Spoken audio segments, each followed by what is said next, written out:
Welcome back to HypnoHelix, that quiet little corner of the cosmos where curiosity moves slowly like a comet drifting across the night sky, and where every yawn is just another step deeper into the universe. Tonight, we're setting off on a gentle voyage into one of the biggest, strangest questions you could ask. Where does space end? It's the kind of question that sounds almost childish at first, until you lean into it and feel your mind stretch, just like the universe itself.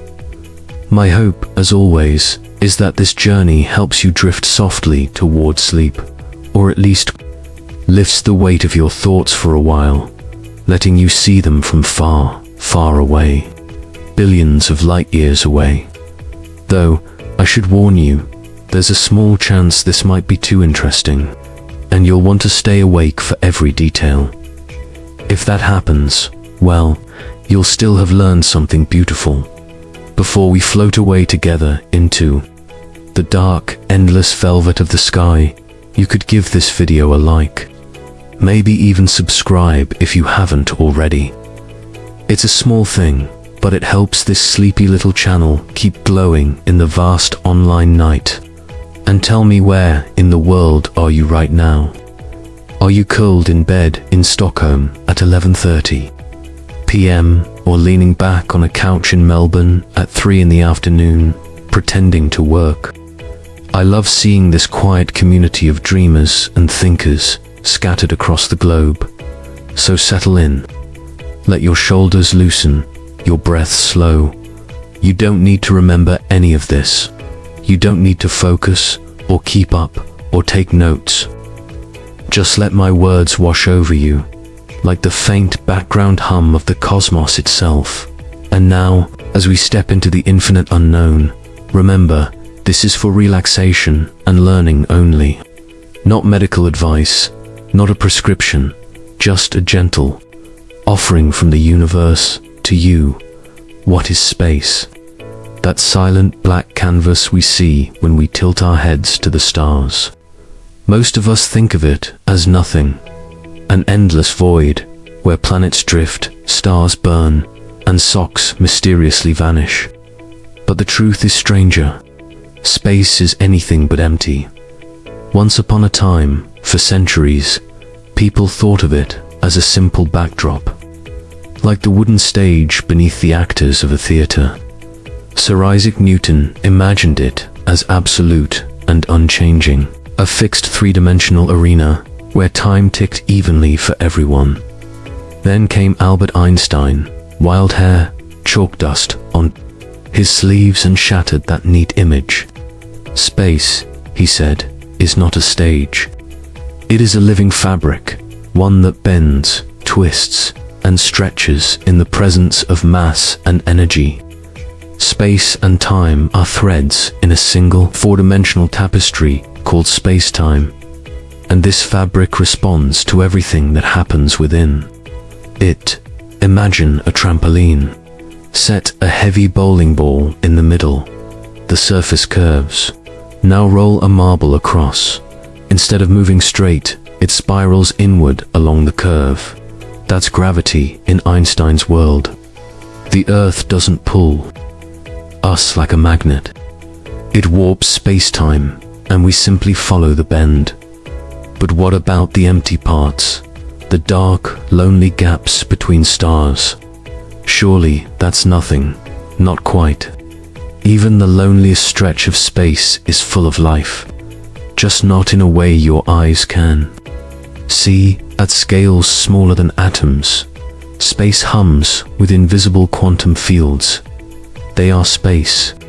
Every particle in the universe emerges from its own field. Electrons from the electron field, photons from the electromagnetic field. And even when there are no particles, these fields are never still. They shimmer, ripple, and give birth to tiny, fleeting virtual particles, little cosmic fireflies, appearing and vanishing in a heartbeat. Physicists call this vacuum energy. From far away, the pond of space looks calm.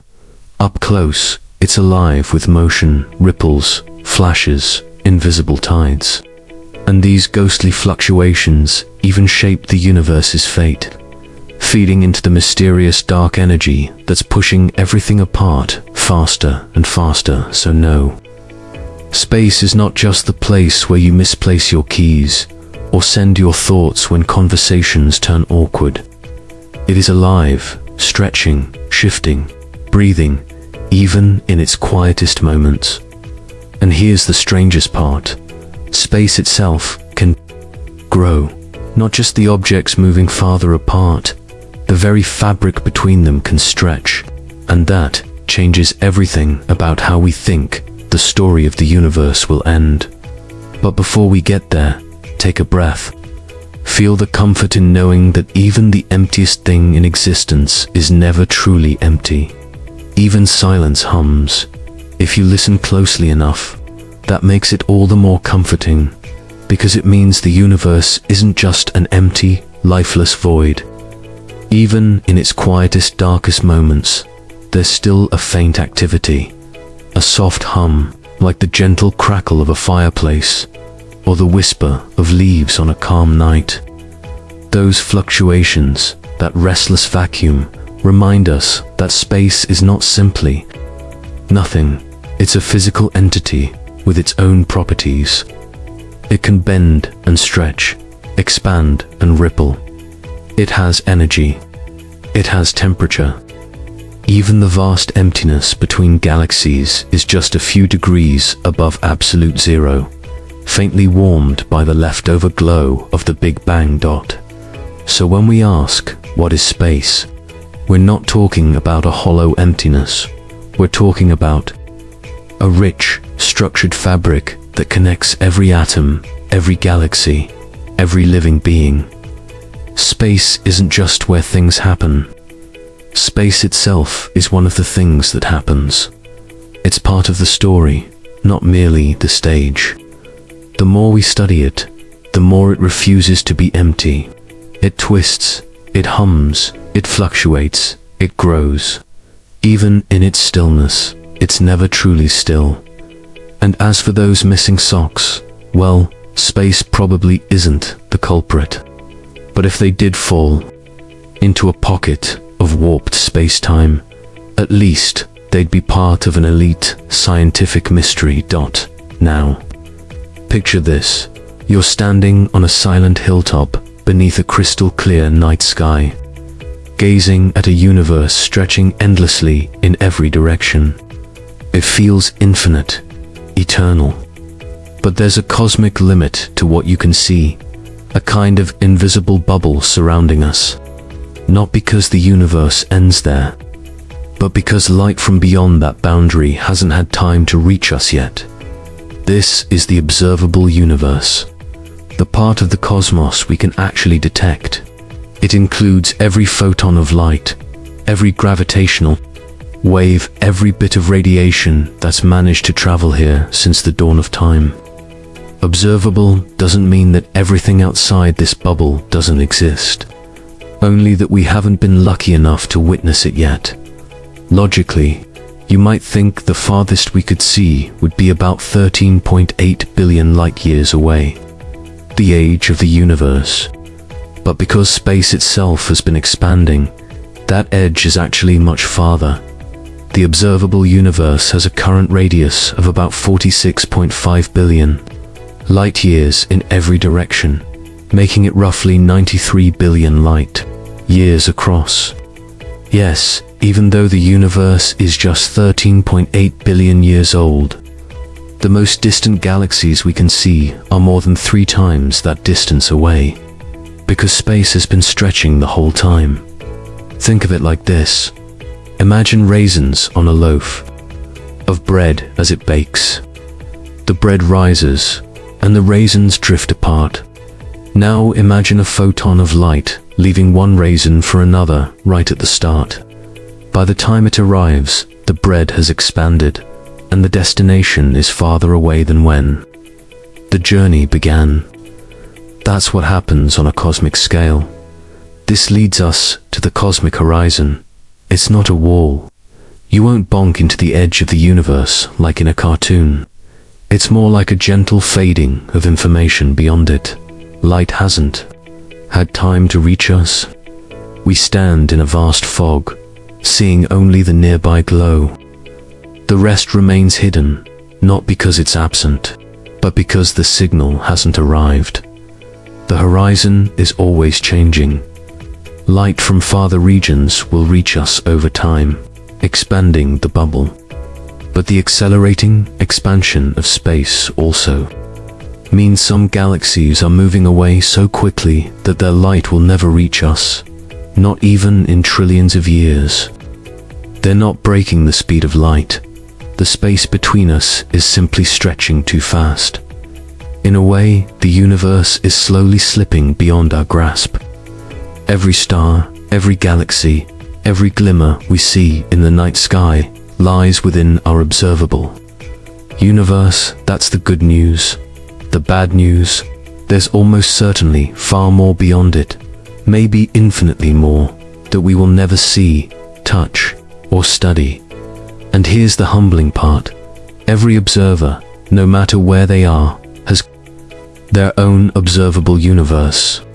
Someone in a galaxy 10 billion light-years away would see a different bubble, overlapping ours in places, but also containing regions forever beyond our reach. Our bubble is home to an estimated 2 trillion galaxies, each filled with millions or trillions of stars.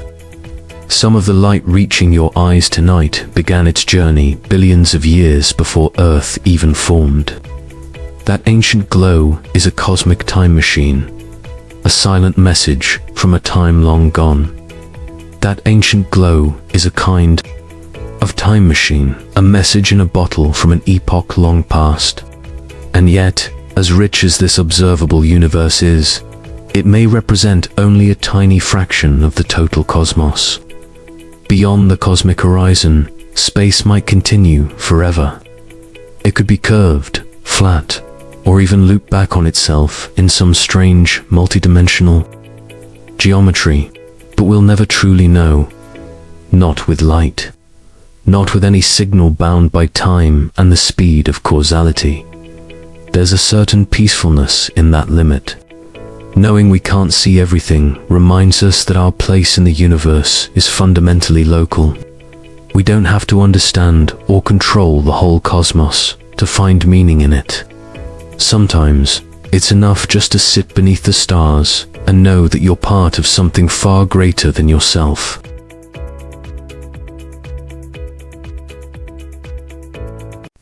And while 93 billion light-years sounds massive, and it is, it's still just the visible frosting on an unfathomably large cosmic cake. What lies beyond? We can only guess.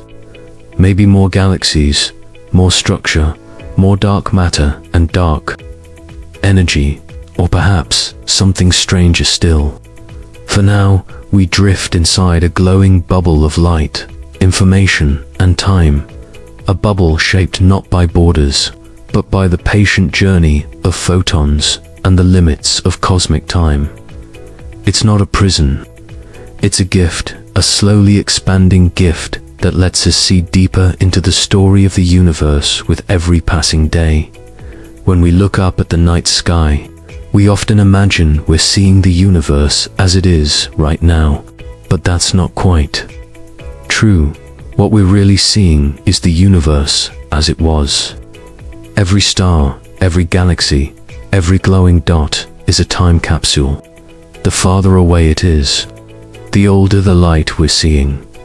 Looking across the universe is like rummaging through a cosmic attic, each layer of light taking us deeper into the past.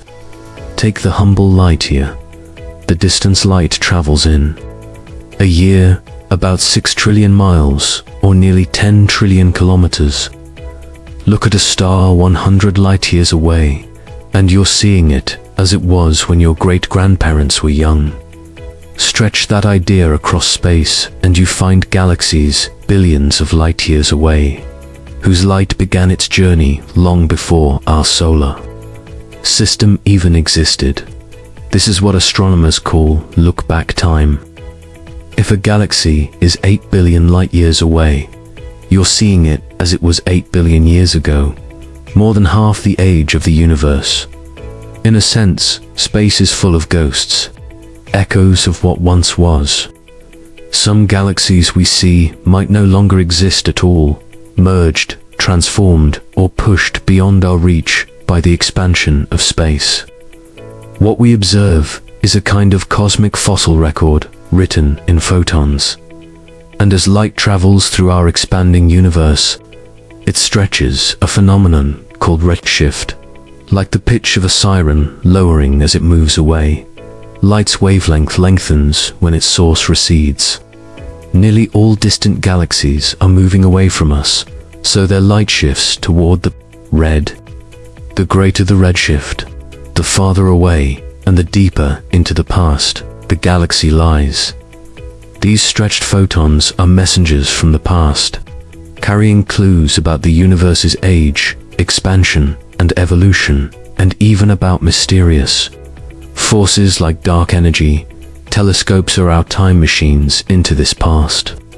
A small backyard scope can show Jupiter as it was 40 minutes ago. More powerful observatories reveal galaxies as they appeared hundreds of millions of years ago. And the great space telescopes, Hubble, James Webb, and their successors, can peer so far back that they capture the first galaxies, formed just a few 100 million years after the Big Bang.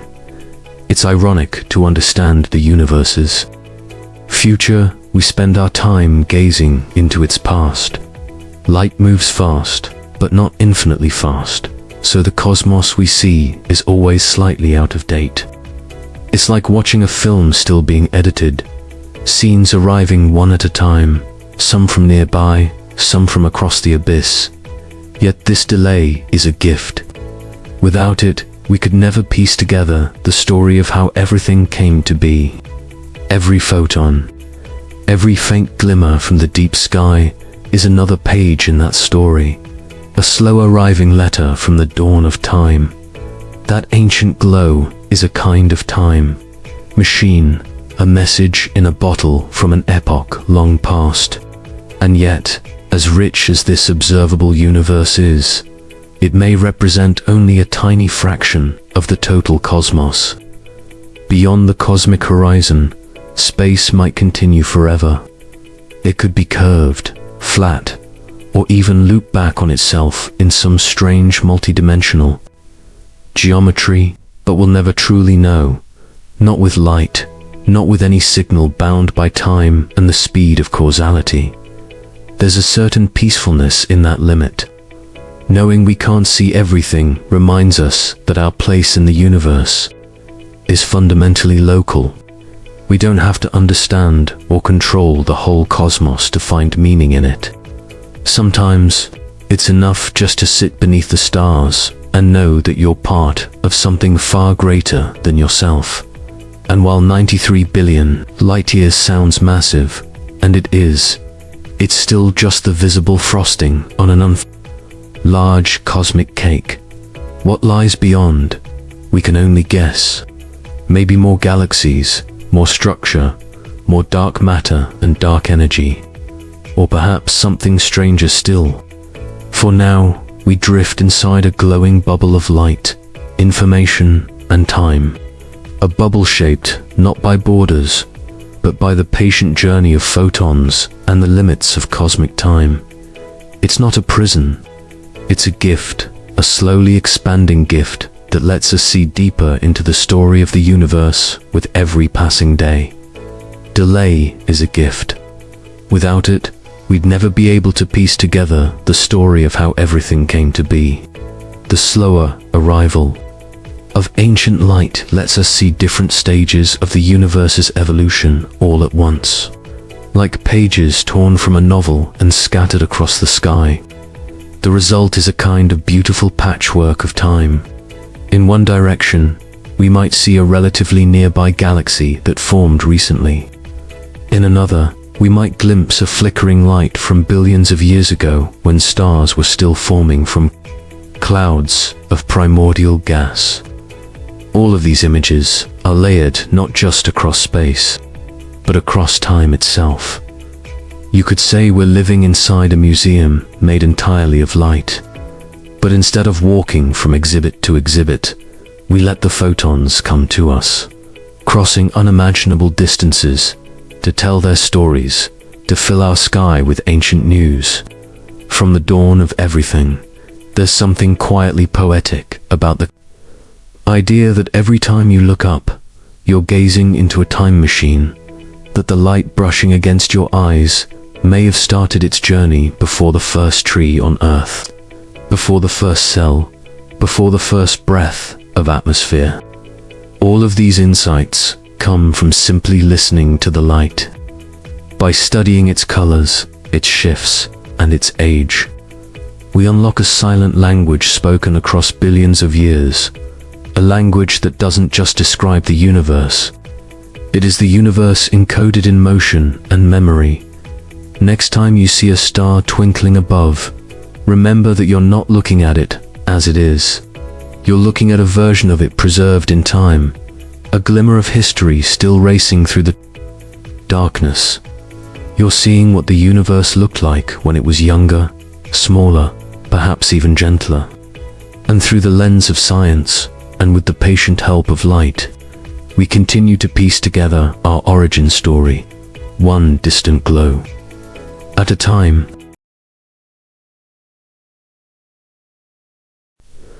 Picture yourself standing in a field early in the morning. The grass is still wet with dew. The air is cool, and a soft fog rolls gently across the horizon. You can only see a short distance ahead, maybe a few trees, the outline of a distant hill, but beyond that, everything fades into a pale blur. You know the world continues past the fog, but your vision can't reach it just yet. In a way, that's what it's like to live inside the universe. No matter how powerful our telescopes become, there's a limit to how far we can see. Not because of fog in the traditional sense, but because of time, distance, and the peculiar nature of the expanding cosmos. These limits are what we call cosmic horizons, and they define the boundaries of our observable universe. Unlike the tidy horizon on Earth, where sky meets land, cosmic horizons come in a few different flavors. The first is called the particle horizon, the maximum distance from which light or any signal could have reached us since the universe began. It marks the outermost edge of our observable bubble, shaped by time itself. Since the universe has existed for about 13.8 billion years, and space has been expanding, the furthest distance light could have traveled to reach us today is about 46 billion light-years in any direction. That's why the observable universe is roughly 93 billion light-years across. But this horizon isn't a wall. There's no glowing edge with a no-entry sign. It's simply the limit of what light has had time to show us. Next is the event horizon of the universe, not the same as a black hole's event horizon, but similar in spirit. This is the boundary beyond which events can never affect us, no matter how long we wait. Anything beyond this point is receding from us faster than light due to cosmic expansion, and any new light emitted there today will never catch up. It's like throwing a message in a bottle toward a friend drifting away down a river, but the current carries them faster than the bottle can float.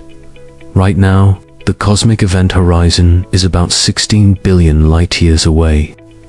We can still see galaxies beyond it because we're catching their old light, but the new light they send will never reach us. These are galaxies already slipping away. Finally, the cosmological horizon is a more general term for these boundaries, the moving edges of what's visible. As time goes on, the particle horizon grows. More light arrives from distant space. But because of dark energy and accelerated expansion, the event horizon becomes more significant. More galaxies fade from reach. The universe grows more isolated. Not because it's empty, but because light from its farthest corners falls behind. It's like dots on the surface of an inflating balloon. They all drift apart, and the farther they are, the faster they recede.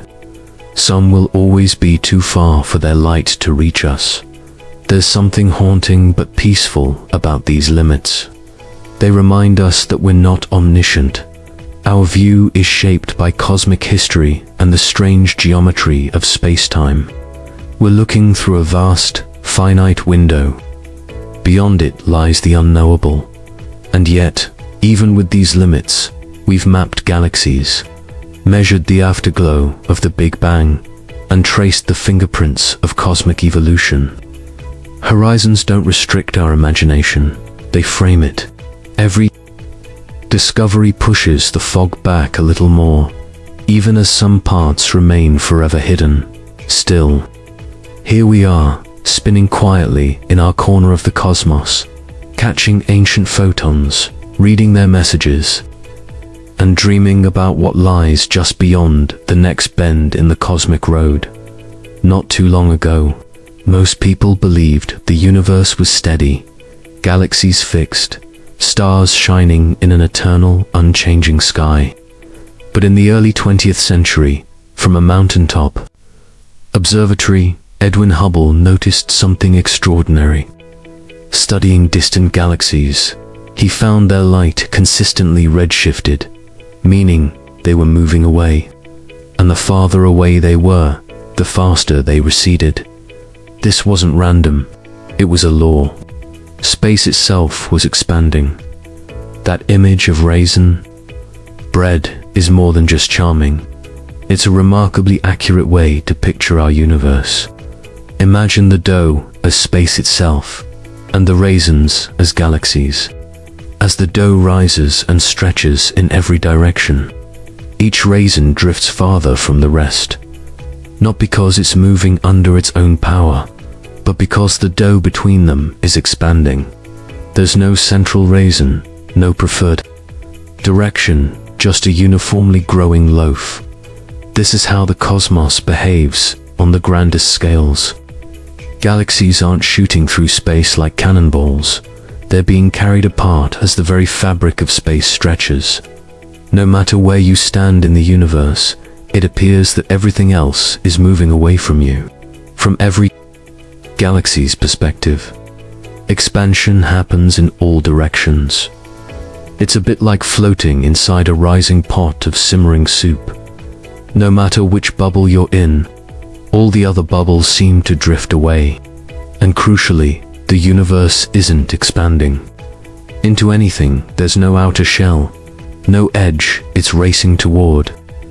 The distances between unbound objects simply grow over time, as though the cosmic measuring tape itself is being pulled longer. When Edwin Hubble first proposed this in the 1920s, it was such a radical shift in thinking that even Albert Einstein had to revisit his own equations.